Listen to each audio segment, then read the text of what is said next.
There's something weird about the tube map, not this one. This one. I'm at the Punch Bowl, bang in the centre of Mayfair, one of the most wealthy and historic parts of the city. And this pub sits at the heart of it all. Blimey, thank you. Sits at the heart of it all. But there's a problem. I'm at least half a kilometre away from a tube station. The furthest you can get away from one in the centre of London. Aside from the parks! So why do we mind this gap? People of Mayfair not love trains as much as the rest of us. I'm aware there are a load of people outside the M25 laughing at the idea of being only 500 metres from a train station. The answer tells us a lot about the changing nature of wealth and power. Let me explain. The first clue is the Punch Bowl is roughly 300 years old. This whole area dates back to the 1700s. The Punch Bowl is on Farm Street, which at one point would have been the site of an actual farm. And when it was built, it was most likely used by the workers on the Berkeley estate. And while the actual Mayfair dates back to the 1500s, it's only in the 1700s that the area around us would start to become recognisable. Just in here is Berkeley Square, one of the few squares created by rich, powerful aristocrats looking to dabble in the parties and politics of Westminster, but also having that quiet solitude to retreat to. As the streets begin to link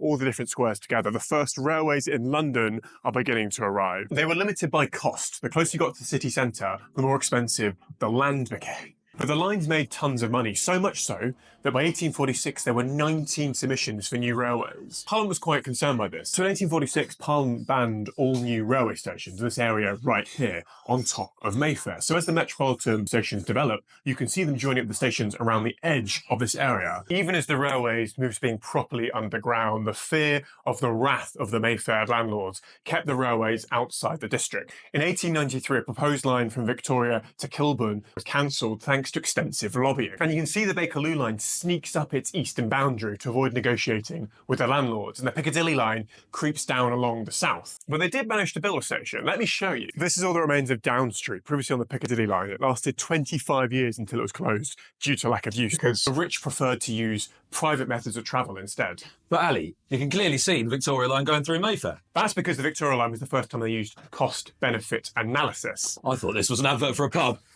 The line was chosen due to the overall benefit to society. Although there still isn't a station on the Victoria line in Mayfair, the line went ahead. So what does that mean for us now? Well, it's roughly a 10-minute walk to the Punch Bowl from Green Park Station. And this pub sits at the heart of historic London, frozen in time while the rest of the city speeds up. Should the government have forced a railway line through here, it's worth noting that Mayfair has a very low amount of public housing. And you'd think if there were reliable transport links, we might have seen more. But it allows us to visit this quiet community, enjoy a beautiful historic pub, and of course reflect on, thank you so much, and reflect on this historic location in this mad city of ours. So if you can, make sure you book a table at the Punch Bowl as soon as possible, visit this amazing location, and I'll see you very soon.